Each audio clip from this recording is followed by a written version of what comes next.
Hello, good afternoon, everybody. This is our first Facebook broadcast of the David and Jill Show using the new Be Live software. And the cool thing about this software is it allows Jill to connect with me remotely, and we also can have, I think at this time, 2 additional people on the screen should we choose. So this will open up a whole new dimension to these podcasts to have more guests. We can even be doing role playing and demonstrating things much more dynamically than when it was just David here talking into the camera. So it is March 11th. It's 3 p.m. California time.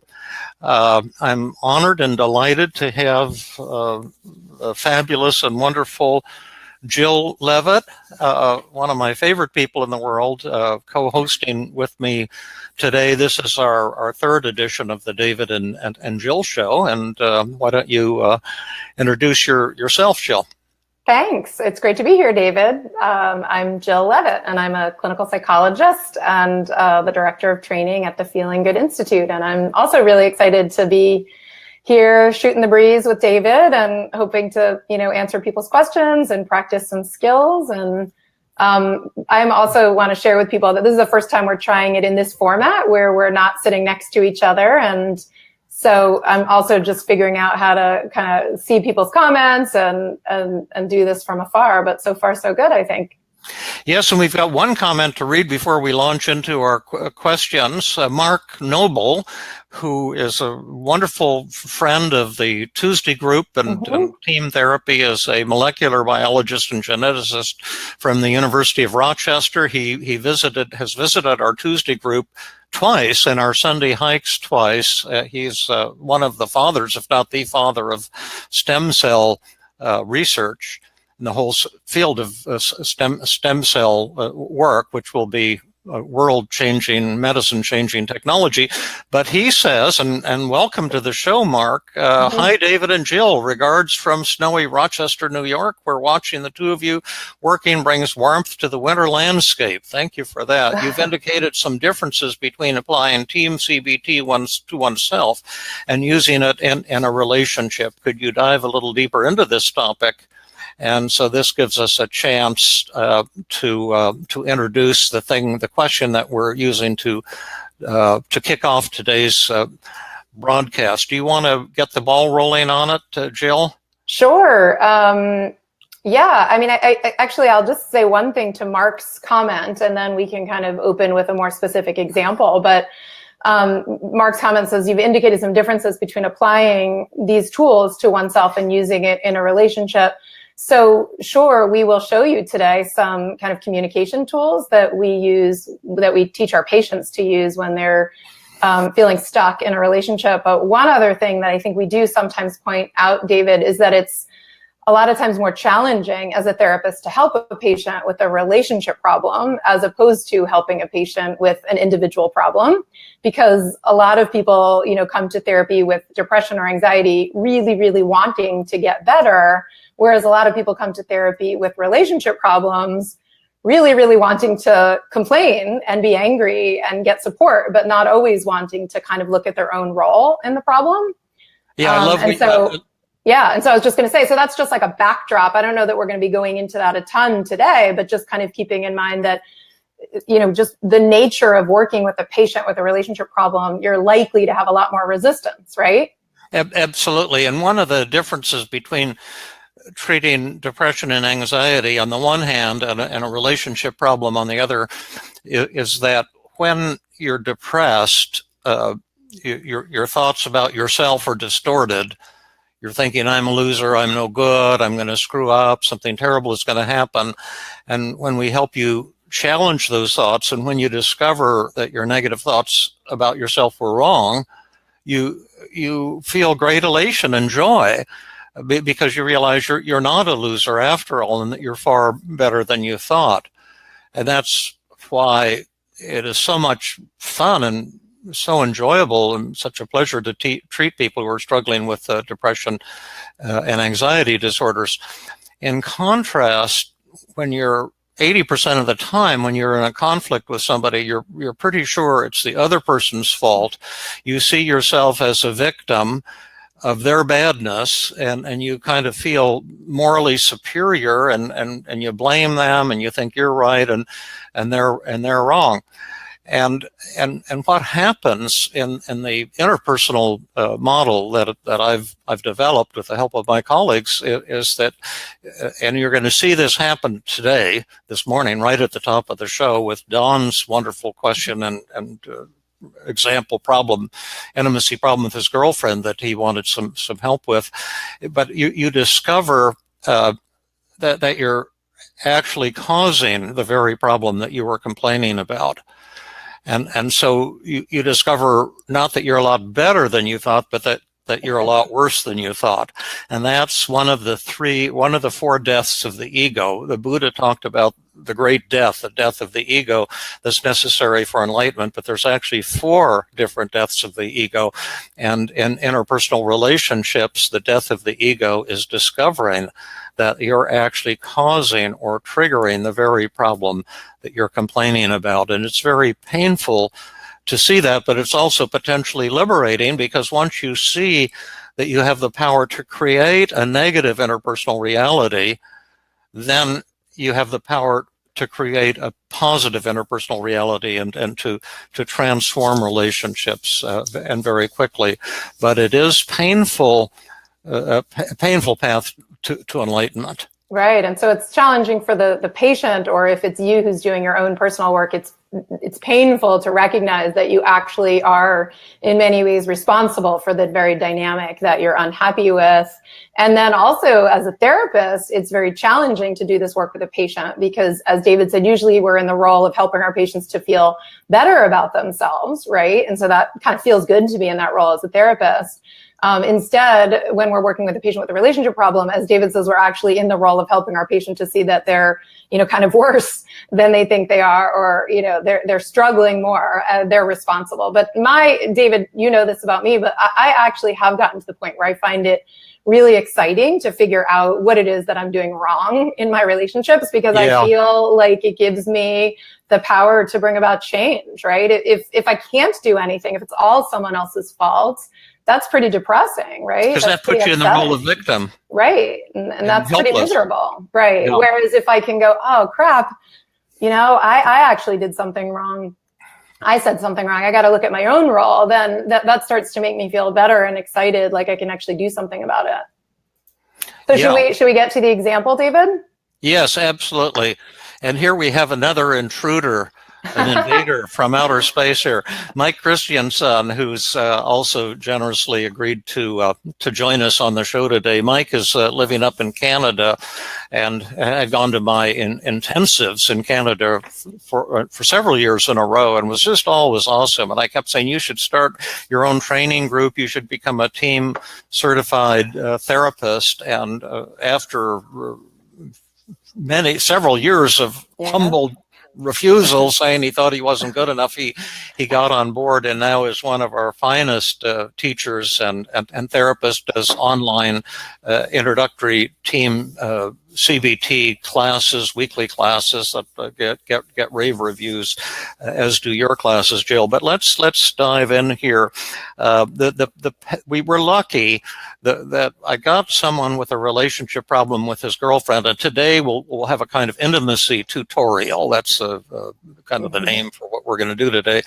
How to get close to loved ones who are critical of you. You get into conflicts with them. And Don had sent me, in fact, he wrote a question that you answered 2 or 3 weeks ago, Jill. Remember someone said about what do you do when you get angry? And you said it's okay just to walk away and cool down. Do you remember that? Well, yeah, I think that was Don. Okay. And then he wrote back with very long, detailed, general discussions of the conflict with his girlfriend. And that's what most people with relationship problems want to do, is kind of talk about things in general theoretical terms. And one of the things we do is after you've empathized with the patient and have determined that the patient does want help with the relationship problem, we have what's called the specificity step, and to zero in on one, I can just help Dawn or anyone with one, say, 10-second interaction with your girlfriend. I need one thing that she said and exactly what you said next. And Don was wanting to talk about his childhood and all kinds of issues, and therapists get sucked into that, patients get sucked into that. But this is a radically different approach. And if any of you are familiar with fractal geometry, are you familiar with that, Mike or Jill? Nope. Or I should have read up on it a little bit more, but it's a form of mathematics. It's kind of a new type of mathematics where you can develop a very tiny equation, a little equation with just 2 or 3 parts to it, something very simple, but the equation is set up graphically where it will reproduce itself.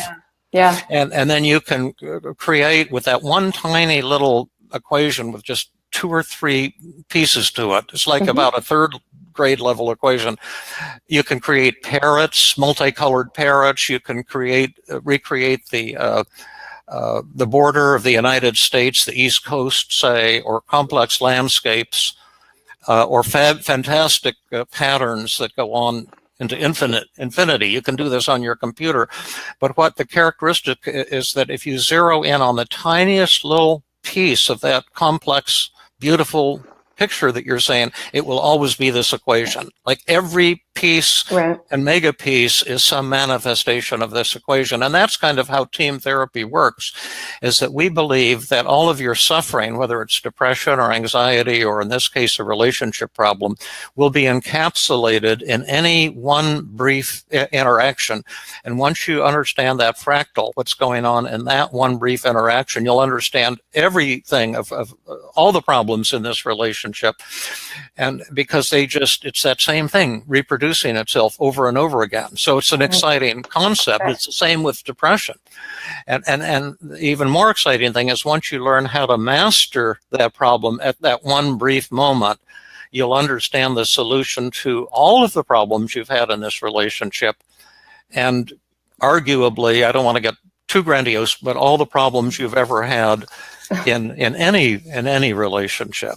So, David, I would say to also just kind of summarize or distill what you said, I think there's 2 really important points. And one is that we as therapists actually really need to get specific in order to be useful, right? That talking about things vaguely and telling story after story about how difficult a relationship is not actually as helpful. We need to spend some time empathizing, but really to get to work, we need to say, can you tell me about one thing this other person said and one thing that you said when it didn't go so well? And then let's analyze that. And the other piece I think that you're saying is that I sort of say it really humbly to my patients. I say, if you're anything like me, you're actually pretty consistent in the way that you nag your spouse or the way that you complain about your mother or whatever it is. And so since, that we have, this is like, we can use this to our benefit, right? If you kind of treat your husband on Tuesday the same way you tend to treat him on Saturday, then we really only need to look at what's happening between you guys on Tuesday. And once we sort of solve that problem and give you tools to untangle yourself from that, that'll then, replicate over time, right? You can use those same tools for all these other situations. Great. Now, before we dive into it, why don't we introduce Mike, who's been patiently... well, you introduced him, but he didn't actually get to say anything about himself, right? Well, David, I just love what you're saying, and I was having a bit of deja vu there because I think it's exactly like you say. We actually kind of create the dynamic between us that we dislike. We want things to be better, and as therapists, we need to work on that on our own relationships. And I read your book, Feeling Good Together, and I thought, well, that's good for other people, for my patients, but not for me, until I looked at myself in the mirror and realized that same thing I was doing on Tuesday, I was doing with my wife on Saturday, and that really transformed a lot of things. And I still fall into that trap. It's like we get kind of seduced into blaming our partner. Is it painful for you, Mike, when you have to pinpoint your own role and you see how you were causing the very problem that you were complaining about? Yeah, absolutely. There's no question. It's humbling. It's hard on the ego. As a therapist, you think, oh, I should be good at this. Yeah. And when you realize you're not, it is hard. And yet, when you do, it's kind of a huge relief to realize, oh, now I have something I can work on. I can actually turn this around. Whereas when you don't know the problem, then you keep banging your head against the wall, and that's even more frustrating. Yeah, this is definitely the way to go, but there is pain along the way, and I'm probably more narcissistic than either of you. You're both very humble and gracious, but you know, I kind of fall into the trap of narcissism, and I get into conflict with someone. I'm so sure it's their fault. And then when I force myself to use the relationship journal and to examine my role, and I see that I was causing the problem all along, it makes me, I end up feeling ashamed and shocked. But as you've said, then I'm empowered to turn it around. I had to do that with my relationship with my wife, with my daughter. I have to do it in the Tuesday group when I get negative feedback, or when a group doesn't go well, or in a workshop, I think, oh, it's these people's fault or whatever. And then when I look at the feedback and I see what I did that triggered that negative reaction, it tastes pretty sour. Yeah. But the sweetness, when you correct that problem and turn it around, the intimacy, the joy is fantastic. Well, one last thing, and then we'll dive into this thing. And Mike is kind of completely doesn't even know what the problem is, so we'll get some untrained comments here, unprepared, spontaneous. But I have to warn you that the fellow Don, I won't use his last name, but he generously allowed us to use his example. And I would say that Don is much less defensive than the average person. When I was pretty hard on Don, exchanging emails, forcing him to go through this relationship journal. And I half expected him to fire me out of annoyance. But he very graciously allowed me to guide him through the analysis of his conflict with his girlfriend. And he was also, I would say, unusually bright, flexible, humble, and open to examining his own role and picking up very quickly on how to turn things around. So why don't you start us off on the she said and I said, Jill? Sure. So you have it in front of you too. So maybe I would ask you, I'm the therapist, right? I would be saying to you as my patient, can you give me an example of what is one thing that your wife said to you, right? If you were Don, what is one thing that your wife said? Girlfriend said to you. His wife said something different. Right. She said, I'm filing for divorce, Don. So what is one thing that your girlfriend said, right, that you had a hard time responding to, or that you don't think you did a great job in responding to? And what was that, David? Yes, and the girlfriend said, you're not listening to me. You're being selfish. Why are you getting so upset? You always do this. I have the right to feel the way I do and express that. And this comment would probably be not radically different from the kinds of criticisms most of us have gotten from loved ones or people we cared about. Yep. So she's saying, Don, you're not listening, you're being selfish. Now, one thing is this thing called the law of opposites. And it's so useful to be aware of it when you're doing this 5-step relationship journal. And the law of opposites says that if somebody gives you a criticism that you feel is unfair and unjust, and Don certainly thought this was an unfair and unjust criticism, you'll have the urge to defend yourself. And if you argue and defend yourself, you'll prove that what the other person is saying is right. And that's a paradox. And the other side of the paradox is also the law of opposites. In contrast, if you genuinely agree with a criticism that seems unfair and untrue, and you do it genuinely and with humility, you'll instantly put the lie to it. And that's the second paradox. Hear that again. If someone gives you a ridiculous, unfair, wrong criticism, and you genuinely agree with it, the moment you agree with it, the other person will see that it's not actually true. And it's a fantastic paradox either way. So that's what his girlfriend said. So we write down kind of step one, what did this other person say to you, right? And then step two is, and then what did you say? How did you respond? Yes, write it down verbatim. And so Don said, and notice how he's defending himself and kind of arguing with her, I feel like I'm not being heard. I feel like you aren't trying to understand me, but rather being defensive or just trying to solve the problem without acknowledging my feelings. I'm sorry. This always happens. Now I'm the one who's apologizing when I was the one with the concern in the first place. So is it clear that he's arguing defensively? Yeah. Okay. Now, that's what you have to do. And the examination of that one interaction will give us the key to the entire relationship. This is the fractal, so to speak. And we have to figure out what is this pattern and what errors is Don making. Now, should we go on to step 3? Sure. Do you want to do the feelings piece of 1 and 2 or no? Oh, yes. Yeah. Oh, obviously. Yeah. Yeah. Okay. So then we would say to the patient, how do you think that your girlfriend was feeling? Like, read over what you wrote down in step 1 when she said, you're not listening to me, you're being so selfish, and so on. And how do you think that your girlfriend was feeling when she said this to you? Yeah. And we might even give the patient the feelings word list, right? Yes, right. A list of all these different feelings, because sometimes it's hard to actually really imagine how someone else is feeling.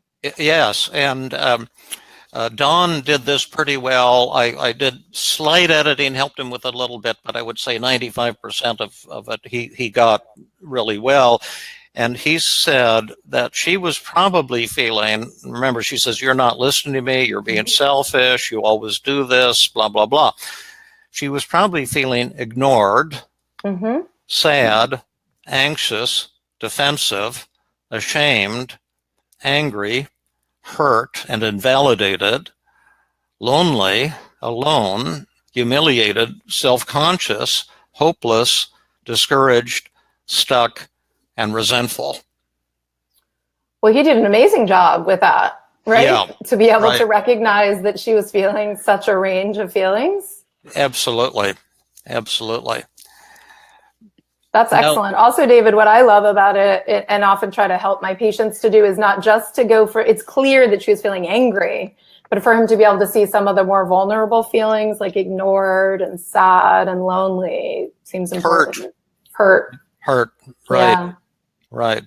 So there's a rich matrix, a rich fabric of emotions that she's having, and you might notice that in his initial response, he ignored all of that. He didn't acknowledge her feelings.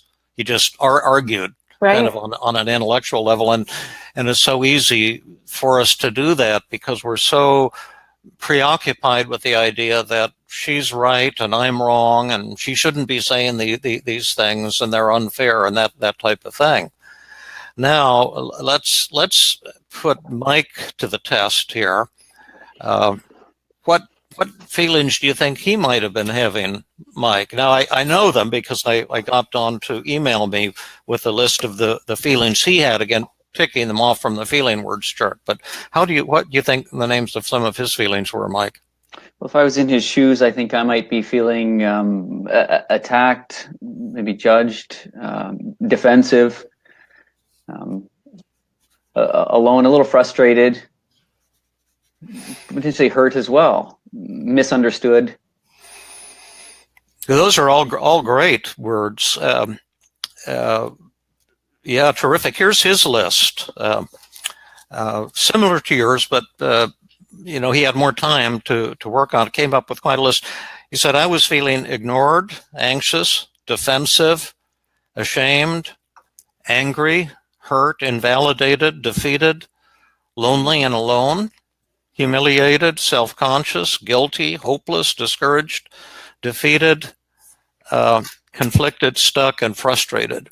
So all of the things that you picked up there, Mike, and more. And notice, too, that in his response, he didn't express any of his feelings. You see, he said, I feel like I am not being heard. Is that an I feel statement? I Unfortunately, there's no emotion word there. It's kind of a nice way of defending yourself by saying I feel before it.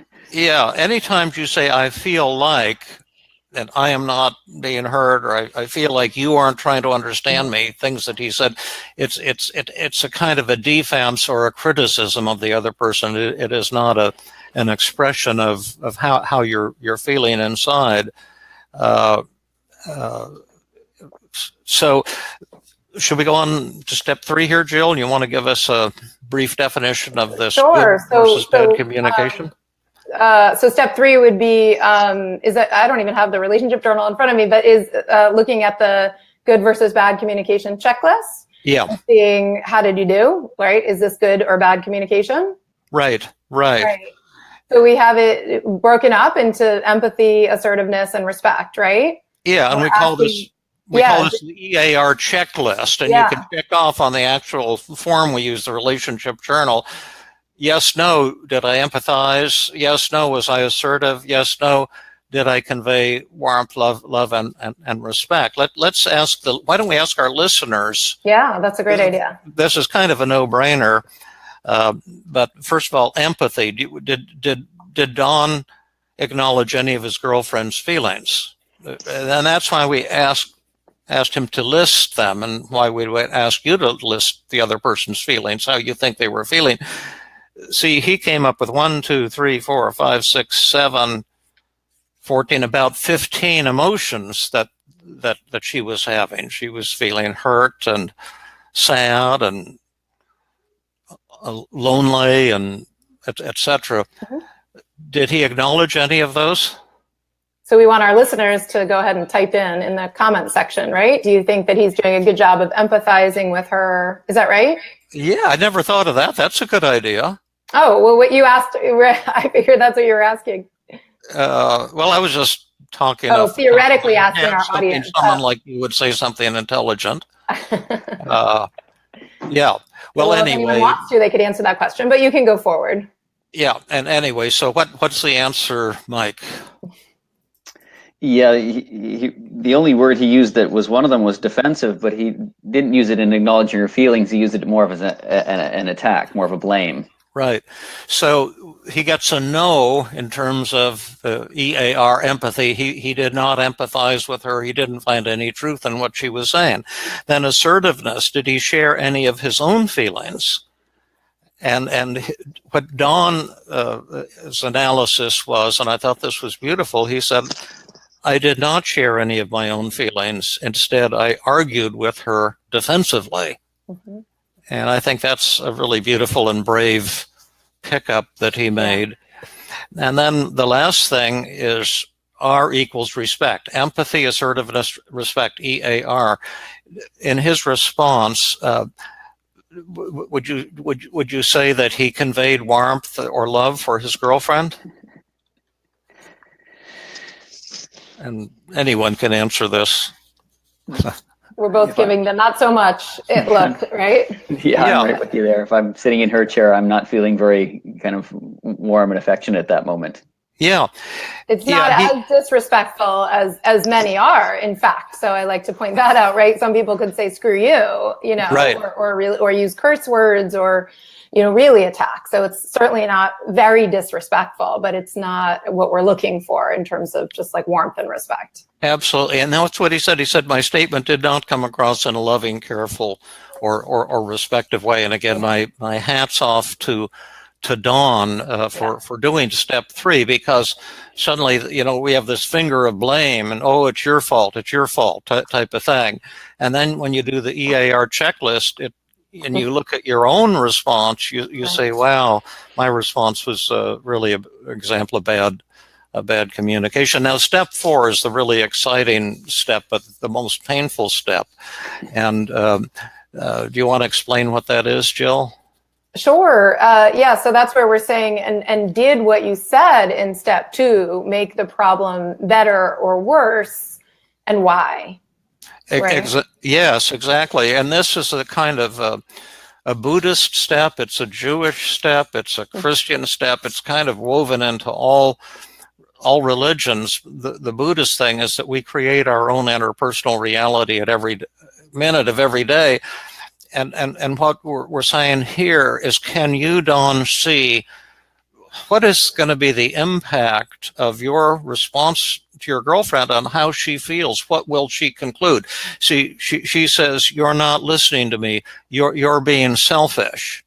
And then he ends up talking about himself right. and arguing with her and insisting she's wrong.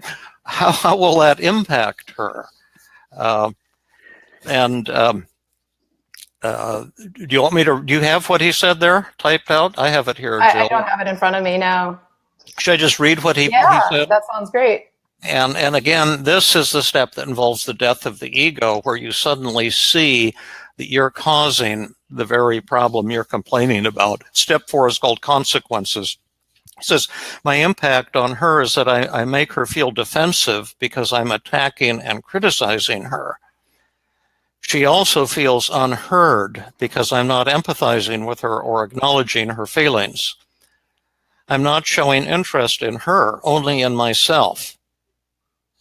This causes her to see me as selfish because I am being selfish. Isn't that cool? Wow. Amazing. What will happen next is that she will lash out at me because she's hurt by my selfishness. Mm-hmm. And I will then shut down, apologize, and the conversation will never move forward because I'm not showing interest in her or empathizing with her, only focusing on myself. And he concluded my I feel statements, in other words, the assertiveness statements, are not effective because I'm not even expressing my actual feelings, but rather criticisms of her. And when he wrote that, I was just kind of blown away, and I thought, gosh, this guy is just really, really wonderful. So willing to look at him. And when I'm working with patients, I say, is that painful for you? And sometimes patients won't do step 4. They just get angry and fire me or say, I don't want to work on this anymore because they can't tolerate looking at their own role. And I emailed Don and asked him that. And then I said, how did you feel, doing that brilliant analysis? But was it painful for you? And he says, it was difficult to accept myself as being selfish, because that's been a trigger word for anger for me in the past, stemming back to early family interactions. That's that fractal thing. But when I allowed myself to hear it, stepping back from my ego's need to be defensive, I was able to see how I am selfish in my relationship with my girlfriend. Wow, I mean, that's the death of the ego. I was going to say, one of your guests is saying, or one of your, what do we call them? I don't know, watchers, viewers is saying death of the ego. And I love that idea about what comes after the death, which is what we're going to show you actually, right? Yes. After the death, you go to hell. You're reborn, right? Now, after the death, you get your reward. Absolutely. And he said, I'm not now ready for step 5. I'm excited to see how I can put the 5 secrets to work. And so then I had him revise his response. What would be a more effective way to respond to the girlfriend using the 5 secrets of effective communication? Now, you don't have this printed out, Jill? I do now. I found it. Yep. I have it. Oh, yeah. Yep. So you want to read the revised version and maybe the edited version? Sure. David, I've got just one comment about step 4. Yeah. And that is that it arguably is one of the most powerful things that you'll ever experience when you see that light bulb go on. And for me, when I was reading your book, I thought, I don't know if I can buy into this. And then I got to step 4 and it was like the light bulb came on and then the whole book made sense. Oh, yeah. Yeah. Well, thank you. And that death of the ego is exactly what happens. And then you have this incredible opportunity after that. Yes, the relationship journal, what we're going through now, this 5-step process, some people think it's a communication training tool, but it's not. In step 5, we will show Don how to radically change the way he communicates with his girlfriend, but this is really a spiritual tool. Now, I'm not religious. Mike is pretty religious. In fact, a former minister, which I think is super cool, and also a former bicycle racer. as well as the owner of a bicycle repair shop. Coach, and Mike is incredible. Yeah, but it's really a tool to bring about spiritual enlightenment, the type of thing that the Buddha talked about 2,500 years ago, to suddenly see in 3 dimensions with an example from your own life. But again, it will force, in most cases, the death of your ego. After you've died, you go to heaven, and the other person goes to heaven too once you lower your defenses. So we're going to now revise Don's response using the 5 secrets of effective communication, and most of you are familiar with that. If not, you can read about it in my book, Feeling Good Together. We've done a lot of blogs on my Feeling Good podcast over each of the 5 secrets. Let's quickly go through them, and then we'll show how Don did his step 5. But I'll start out with each of the 5 secrets, and you guys see if you can quickly define them. What's the disarming? There's 3 listening skills, 3 empathy skills, 1 self-expression skill, 1 assertiveness skill, and 1 skill for showing love and respect. It follows the EAR, but the first of the 3 listening skills is called the disarming technique. What's that, Mike? The disarming technique is finding the truth in the criticism or attack and agreeing with that truth, even if it seems ridiculous or unreasonable. And when you find the truth and agree with it, you actually end up putting lie to it. Much like this, you're not listening. If you agree that you're not listening, then suddenly you are actually listening. Yeah, you heard what the person said. That's the law of opposites. Great. Now, Jill, what's the definition of thought and feeling empathy? I hope it's okay to do this, and we're just making this up as we go along with her. And actually, Lisa Kelly, who knows quite a bit about this, wrote a nice little outline for our listeners too in the comments section. So that was helpful. Oh, great. So thought and feeling empathy. I mean, thought empathy is essentially, taking a moment or 2 to sort of repeat back what you hear the patient saying, or the other person in this case saying. It sounds like you're saying, I really haven't been doing a good job of listening to you, that I've been selfish. And so it's taking time to really kind of recount what the other person is saying so that they feel heard. And then feeling empathy is also using feeling words. Like, I can imagine that you might be feeling hurt or lonely and probably pretty angry with me. So this kind of a thing, using feeling words to sort of imagine, surmise, guess at how the other person might be feeling. Awesome. That's beautiful. And by the way, we won't go into that in this broadcast, but there's common errors that the general public makes and therapists also make when trying to use each of the 5 secrets. There's a thought empathy error, there's a feeling empathy error, there's a disarming error, several, but we're just kind of give you the definitions. Now, what's inquiry? That's the 3rd listening skill. We've got disarming technique, thought and feeling empathy, and then inquiry. What's inquiry, Mike? Well, inquiry is asking gentle, probing questions for 2 reasons. 1, to make sure you actually got the message. I call that kind of the fast food rule. When you go to the drive-thru and order a Coke, a burger, and a fries, they say right back to you, so that was a Coke and burger fries, is that right? And so you're checking in to make sure that the message exactly has been received. And then also the gentle probing questions to open it up to make sure you're getting the whole picture, that you're understanding fully, that kind of classic tell me more. David's distracted by his cute cat. Well, I was trying to get my little Misty so I could show everyone how beautiful she is, but she's a little shy still. Yes, that's right. That's perfect on the inquiry. And a common inquiry error is to say to the other person, how could I do better? Or something like that. And that just shuts the other person down. Also, Don says he sometimes apologizes, saying, I'm sorry. Well, that just shuts the other person down. A real inquiry is, tell me more about things I've done or said that came across as selfish and defensive, and other things I've done or said that hurt your feelings.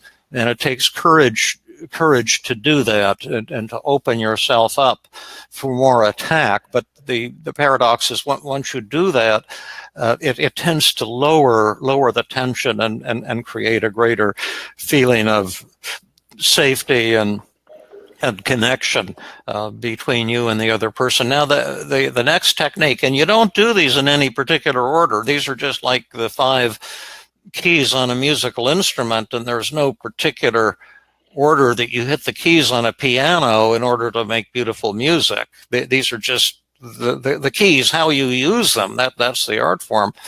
But what is an I feel statement, Jill? So it is what it sounds like. So it's sharing your own feelings with the other person kind of openly and directly. And it isn't, I feel like you never listened to me. It literally has to be kind of I feel followed by a feeling word. So I feel badly that I've, haven't done a good job of listening. Or I feel embarrassed that I keep making the same mistakes. Exactly. Now, would this be a good I feel statement? Screw you. Right. No? See, I feel kind of defensive and angry, and at the same time kind of badly that I keep hurting you. Yeah. Yeah, then that's the difference between sharing negative feelings like anger in a loving way and respectful way versus lashing out with your negative feelings, trying to hurt the other person or put them down or argue with them or beat them in some kind of competition. And the 5 secrets, you're allowed to encourage to share all of your feelings, express all of your feelings, but it's the style in which you share them and express them that will make all the difference in the world. And the final, the stroking, or EAR, respect, the tool there is stroking. What is stroking, Mike? Stroking is words of affirmation and respect, finding something you genuinely appreciate, value, or admire about the other person, and then being sure to let them know what it is, even when you're being attacked. Absolutely.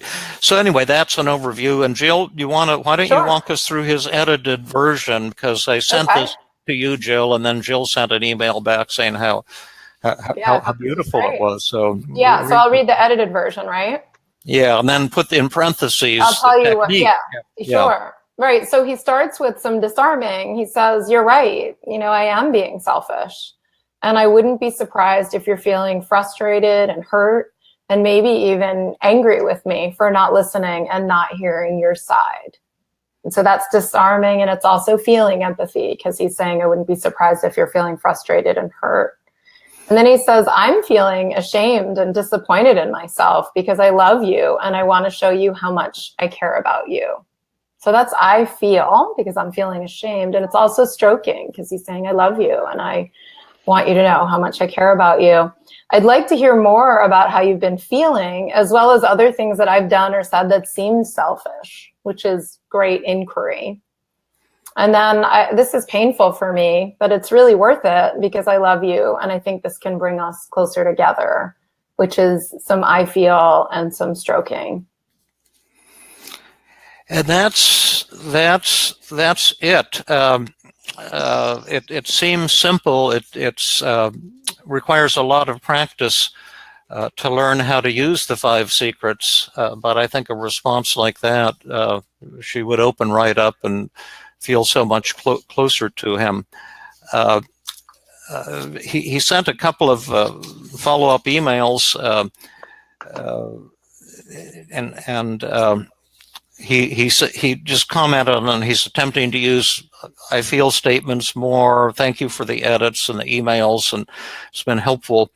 I see where the edited example that I provided for him is better and offers more. Thank you for help with this. I plan on practicing the 5 secrets like you did in a recent podcast, getting feedback on what I said with colleagues to see where I can improve.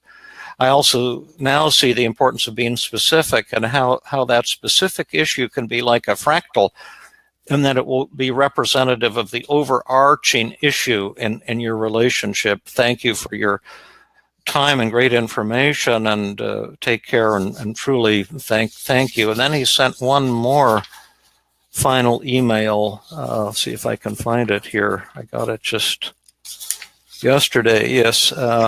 He said, "I used the disarming technique with thought and feeling empathy the other day after we had worked on this, and not only did it avoid an argument, but the next day it led to a very honest discussion, and I was able to take responsibility and be heard. Thanks again for the help. I'm struggling with the death of the ego because I'm sure it takes time and is painful. but I was able to manage my defensiveness by not reacting and trying to hear the truth in what she was saying and acknowledging my feelings rather than my thoughts in the moment, which were all attacking language. The feelings were closer to the truth. Can't wait to see what the two of you come up with on Sunday. Thanks again, Dawn, and now you know. And thank you so much for that example on how to enhance intimacy. David, I had one quick thought. Oh, Mike, go ahead. I was just saying, Dawn is an impressive individual, and one of the things, and maybe this is where you're going, Jill, probably is that sometimes when we first learn them, we kind of don't use them well. They don't seem to work. And wondering if you can comment on when they don't work, why don't they work? What are the things that kind of get in the way? I'm not sure if that was where you're heading or not, Jill, but. I had a different comment to make, so if we want to stay with that, go for it. Mike, you were going to say something more about what when the 5 secrets don't work? Yeah, what are the reasons they don't work? Well, it's always pretty much because you didn't use them in a skillful way, and perhaps we could have a future broadcast on the various errors that people make and the traps that we fall into. What we've done is just demonstrated beautiful piano playing, but that requires a lot of expertise. But if you walk up to a piano and start banging on the keys, then you might say, well, gosh, this didn't sound like, the Beethoven recording I heard. There must be something wrong with this piano, but it's because you haven't put in the time to and practice to get really good on it. We'll talk about that on another occasion. I would say that last Monday's Feeling Good podcast, we showed an exercise that you can do to learn the 5 secrets using volunteers from my Tuesday group at Stanford. And we did actual role plays with conflicts with patients and conflicts with loved ones and showed how this exercise works. And if some of you want to learn more, you could listen to that one. Let's see, today, that was the March 4th Feeling Good podcast. You can find it on iTunes or on my website under the Feeling Good podcast. And also you could pick up my book, Feeling Good Together, and do the written exercises there to learn more. Where were you going to go, Jill? Well, I was going to say something that actually feels kind of scary for me, but I noticed if you guys have been looking at some of the comments that I could maybe practice trying to use 5 secrets. There was a comment somewhere, I'm going scanning all the way back, that says, I don't like Jill. If you all saw that. And I thought, I thought actually I could model, I can't find it now for some reason. But I said, Danitza. Right. So someone said, I don't like Jill. I thought, to be honest, my heart started racing when I saw that. I started flushing and feeling uncomfortable. And then I thought, well, this would be an opportunity to say, although I don't have a relationship with this person, that, I'm sure you're right. I'm sure there's something that I'm doing or saying in these podcasts, that's kind of off-putting or not really kind of to your liking or to your style, or I might even be really taking away from the kind of amazingness of just David on his own.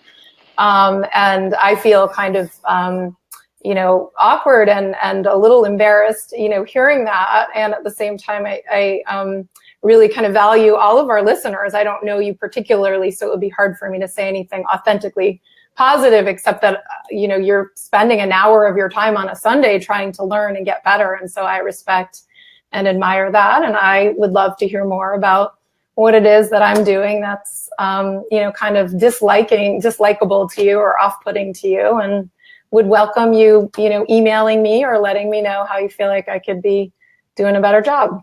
Yeah, and then how did I do?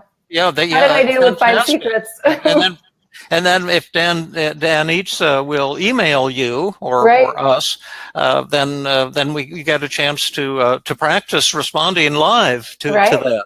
But don't feel bad, Jill. I get a lot of positive emails about, I would say, probably 95%, just thoughtful, glowing from the heart. Thank you. You changed my life. Love your podcast, whatever. Right. Love your books. But I get slammed a certain percentage of the time. And usually I try to answer them using the 5 secrets, but I was slammed after last week's Facebook show so severely by a person that I didn't even dare to to respond, but it was a fellow who wrote things that were barely comprehensible to me, but it sounded like I was part of a worldwide conspiracy that he had come to the show, but now he realizes I'm after his money, and that he thought this was supposed to be free, and I'm like all the rest of the people who are out to screw people, and it was a little painful for me to read, but I found myself being in agreement with him. I think the world is filled with shysters, and particularly in the mental health field, and gurus, narcissistic gurus. One of the famous ones was just fired this week, one of the high-profile figures in American mental health movement. And there's a lot of dialogue about it on Facebook, his narcissism and his abuse of people that he worked with. There's a lot of humanity in our field, and there is too much emphasis on money. I just didn't get the part where you thought I was ripping you off. Maybe it was because he would have to pay to come to our workshop or something in May. Most of my teaching is free. All of the therapy I do is free. Almost everything on my website is free. But to say to that person, if you're listening today, maybe you can tell me some of the things I've done or said that came across as exploitative or not coming from the heart or going after your money. I did hold up the video. I hope to put up a store and recoup my investment there. I did buy about 600 of these Melanie videos. I paid something like $12,000 for them, and I hope to sell them and make a profit. But again, if that was, I didn't even mention a price, but if you wanted one and couldn't afford one, I'd be more than happy to send you one free of charge. You'll be my first customer.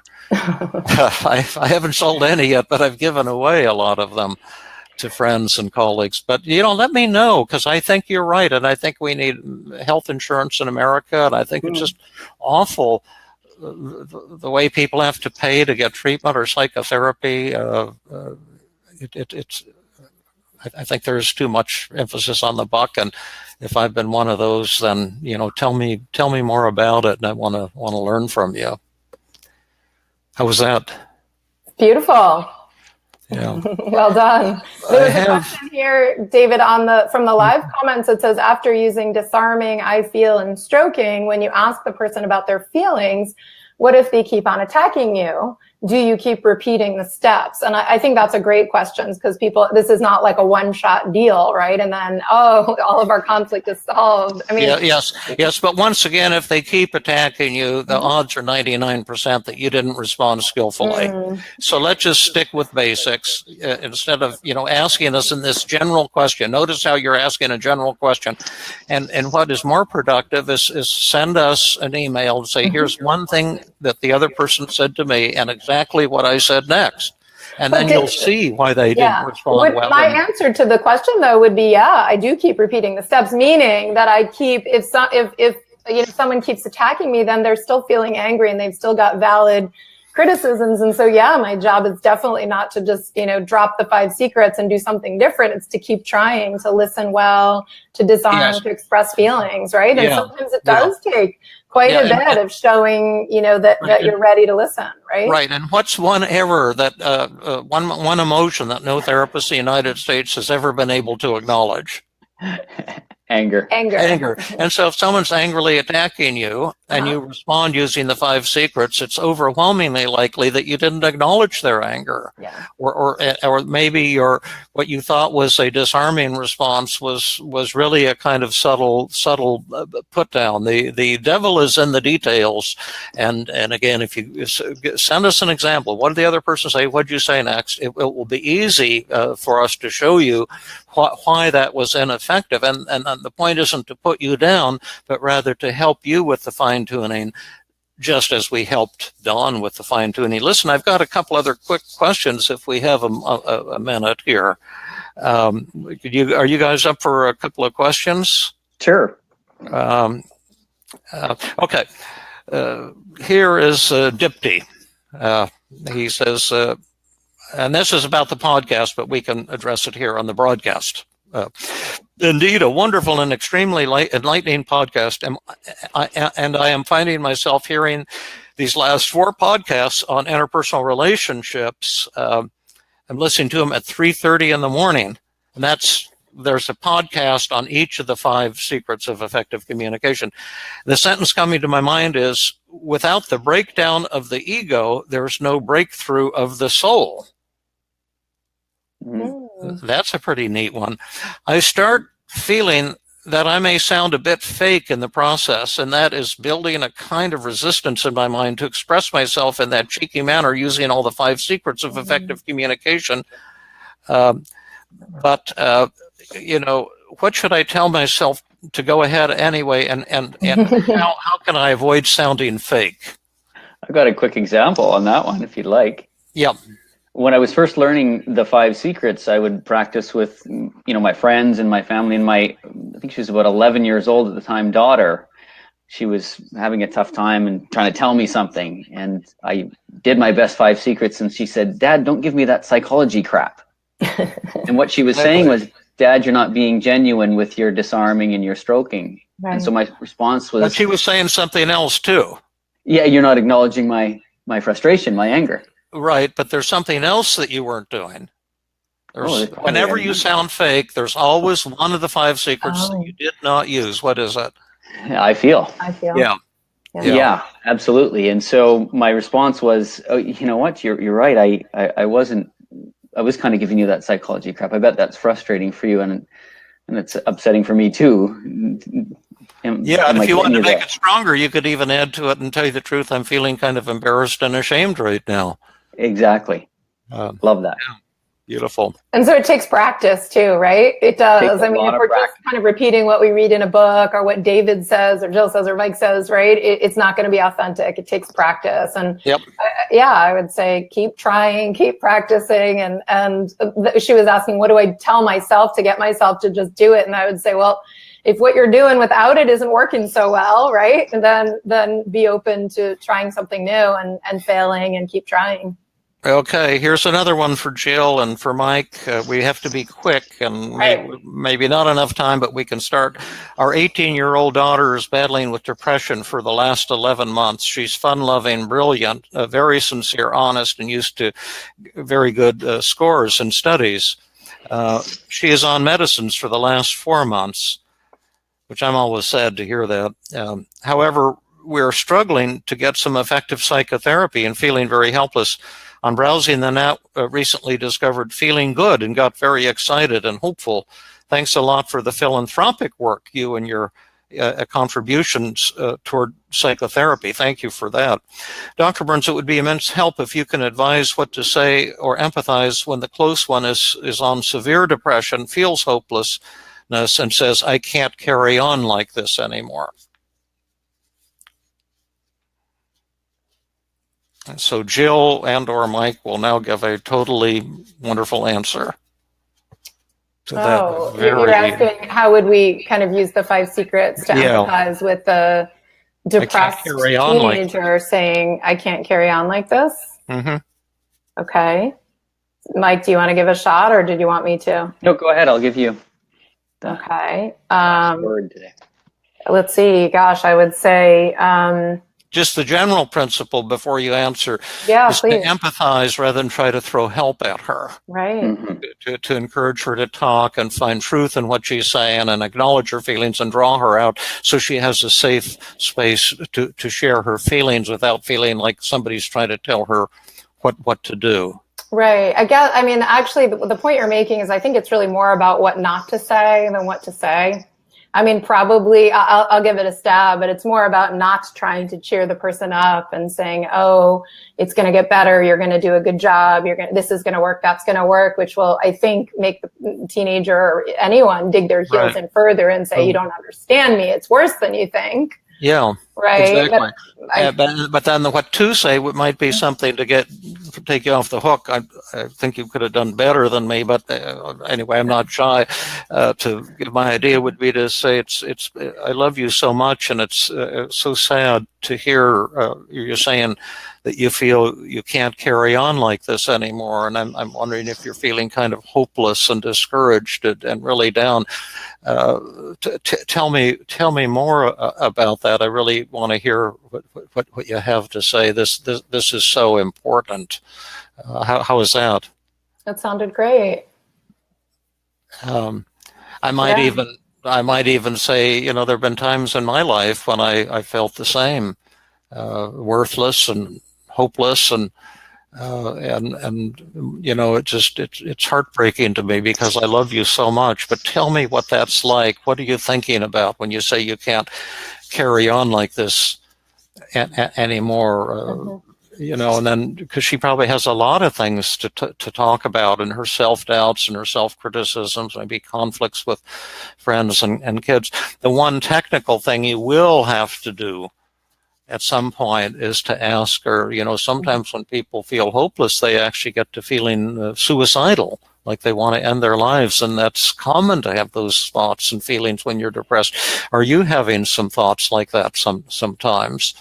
And then as she opens up to ask her, is that something that you're serious about, that you think you might make a suicide attempt, or just thoughts that you have, maybe thinking at times you'd be better off dead, and to try to assess as best you can a parent if it is serious. And then if it looks like she is actively feeling suicidal, then you need to bring her to a mental health professional, voluntarily or involuntarily, for evaluation to save her life, because you don't want to play Russian roulette with your daughter's life. Absolutely. Is that okay? Yeah, totally. Yeah, absolutely. Listening, 100%. empathizing, and disarming, and sharing your feelings, and then inquiring more to get her to open up, and then trying to understand, is this just someone who you need to keep supporting in the way that you are, or do you need to do something more active or serious, right? Yeah. And finally, we can end up with Mark's comment. Let's see. Oh, wait, I think he made another comment. Oh, well, I can't find it. I may be. Yes, Mark Noble says, fantastic. Just this morning in my writings to try and explain the neurologic basis of the effects of team CBT, I was writing on the topic that a fundamental difference between team CBT and psychopharmacology, that's using pills to treat depression, is that team CBT is approaching this as a fractal problem. Oh, that's cool. That's cool. Pharmacologic approaches are instead very much in the oversimplified reductionistic mode of thinking. More on this topic in future conversations. Well, more on that for sure. And thank you all for coming. And thank you, wonderful Jill, and wonderful Mike, and wonderful Danitza. And remember, Danitza, email Jill, or tell Jill, tell Jill what you don't like about her. We take that comment with great respect. Absolutely. And want to hear what you have to say, and tell us what you like and disliked about this new Be Live. Yeah, our new format too, right? Yeah. Thanks so much, Jill and Dave, for allowing me to crash the Jill and David show. It's been a blast. Yeah, it has. It's been great to have you on board, Mike. Thanks so much. Thank you. And so now I'm going to end the broadcast. Should I go ahead? 3, 2, 1. We'll smile. Thank you. Goodbye.